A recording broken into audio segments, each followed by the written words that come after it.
జెండాలన్నీ కూడా వెహికల్ కు ముందు దయచేసి కార్యకర్తలందరూ కూడా ముందుకు రావాల్సిందిగా విజ్ఞప్తి చేస్తున్నా.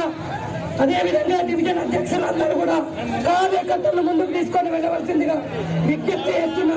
దయచేసి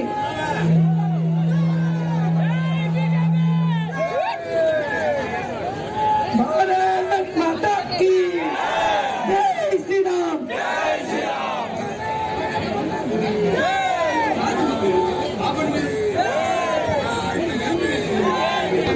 ఆరూరు రమేష్ గారిని వేదిక మీదకి రావాల్సిందిగా విజ్ఞప్తి చేస్తున్నా. దయచేసి కొంచెం ర్యాలీని నడవనియండి. ముందు వెహికల్ సాగనివ్వండి. ముందు వెహికల్ నడవండి. ర్యాలీని నడవనియండి.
उनका उत्सव स्थल है, 4 धाम है, बद्रीनाथ, केदारनाथ, यमुनोत्री, गंगोत्री और आदि कैलाश की देवभूमि से आकर हमारे यहाँ के प्रत्याशी श्री अरूरी रमेश जी के लिए और हमारे प्रधानमंत्री मोदी जी को तीसरी बार देश का प्रधानमंत्री बनाने के लिए आप सबका समर्थन मांगने आया हूँ।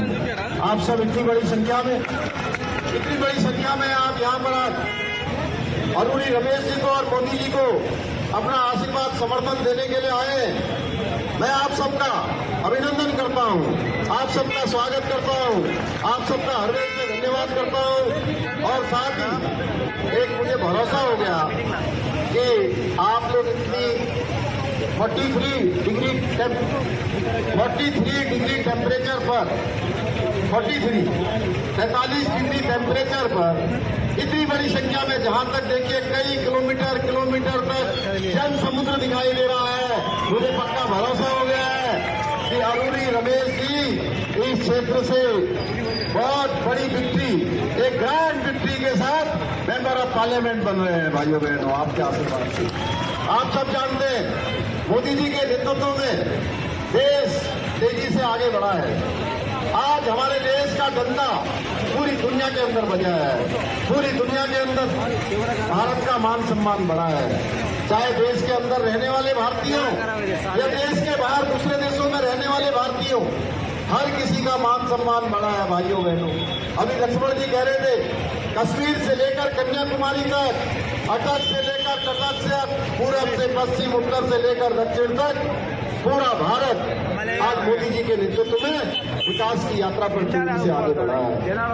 आप सब जानते हो मोदी जी ने अपने 10 साल के कालखंड में, 10 साल के उनके प्रधानमंत्री के कार्यकाल में उन्होंने एक दिन 1 घंटे भी आराम नहीं किया है। भाइयों बहनों, और देश की जनता को समर्पित किया है।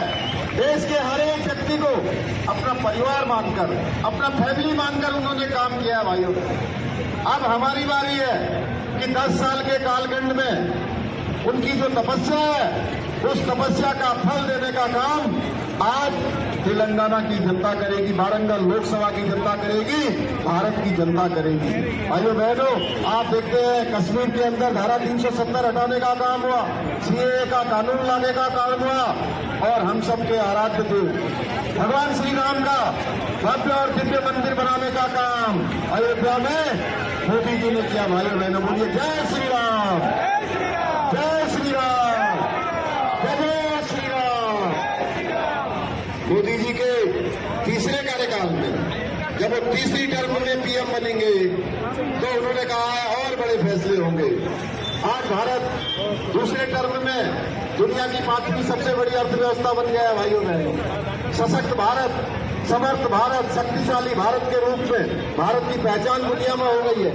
मोदी जी के तीसरे टर्म में जहां विकसित भारत का संकल्प आगे बढ़ेगा, वहीं दुनिया की तीसरी बड़ी अर्थव्यवस्था भारत बनने जा रहा है। और जब तीसरी अर्थव्यवस्था बनेगा तो हमारे इस तेलंगाना में भी, हमारे इस वारंगल में भी, आसपास के क्षेत्रों में भी किस प्रकार से विकास आगे बढ़ेगा, किस प्रकार तेजी से यहाँ काम होंगे, इंफ्रास्ट्रक्चर बढ़ेगा, यहाँ पर यूनिवर्सिटी का तेजी से विकास होगा, यूनिवर्सिटियां बनेंगी, रोड बनेंगे, रेलवे बनेंगे, अनेक प्रकार के काम आगे बढ़ेंगे। भाइयों बहनों, और उसके लिए जरूरी है कि अरुणी रमेश को आप भारी बहुमतों से, एक तरफ ऐसी पार्टियां हैं जिन्होंने केवल भ्रष्टाचार और घोटाले किए हैं, जो केवल तुष्टीकरण की बात कर रही है और वोटों के लिए एक खास वर्ग को आरक्षण तक देने की बात कर रही है।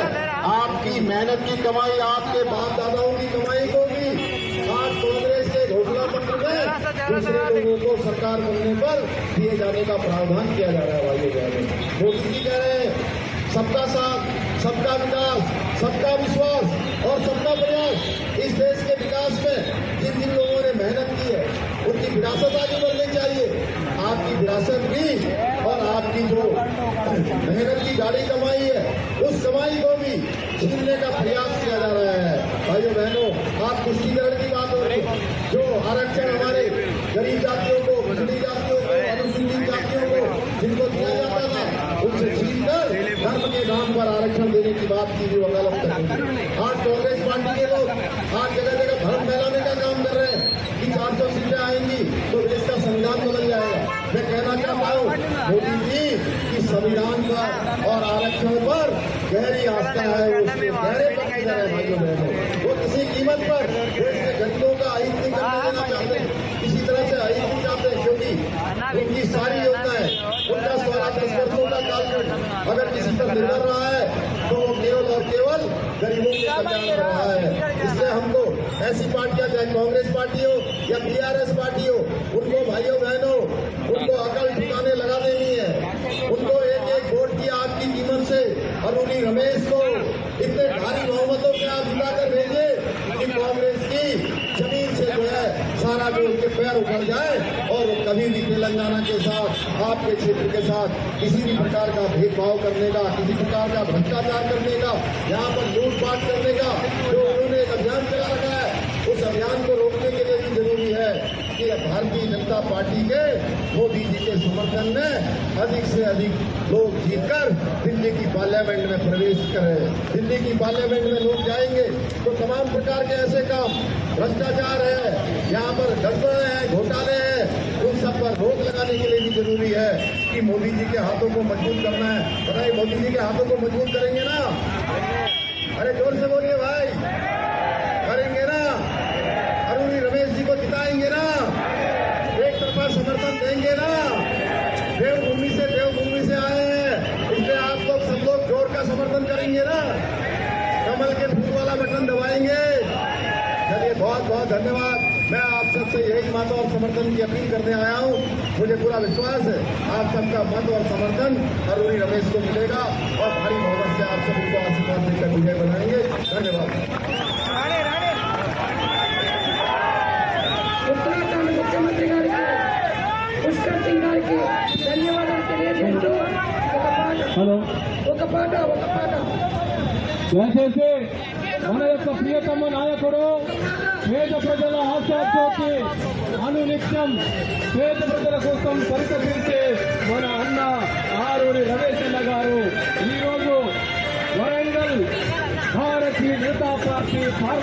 అభ్యర్థిగా ముందుకు విచ్చేశారు. అక్కడ పాడే అక్కడ ముందు వాడే పెద్దలు ఈటెల రాజేందర్ గారు మాజీ మంత్రివర్యులు వారిని సాదరపూర్వకంగా ఆహ్వానిస్తున్నాము. మన యొక్క ప్రియతమ నాయకుడు పేద ప్రజల ఆశాజ్యోతి అనునిత్యం పేద ప్రజల కోసం పరితపించే మన అన్న ఆరేరు రమేష్ అన్న గారు ఈ రోజు మన ముందుకు విచ్చేశారు. అదిగో డప్పు కళాకారులంతా ఎంతో ఉత్సాహంతో డప్పులు వాయిస్తున్నారు. నా అక్కలంతా మంగళ ఆరోగ్యం పడుతున్నారు. ఆటలంతా సోనాలు ప్రతికంబలతో అందకు స్వాగతం పలుకుతున్నారు. ఎంఆర్పీఎస్ జెండాలు పక్కన అన్నా సరే ఎంఆర్పీఎస్ జెండాలు పక్కన ఉండి ఎందుకంటే అన్నగా ముందున్నాడు. దయచేసి ఎంఆర్పీఎస్ సోదరులకు విజ్ఞప్తి మీ దగ్గర సైడ్ కూడా వలసిందిగా ప్రార్థిస్తున్నాము. మన యొక్క ప్రియతమ నాయకుడు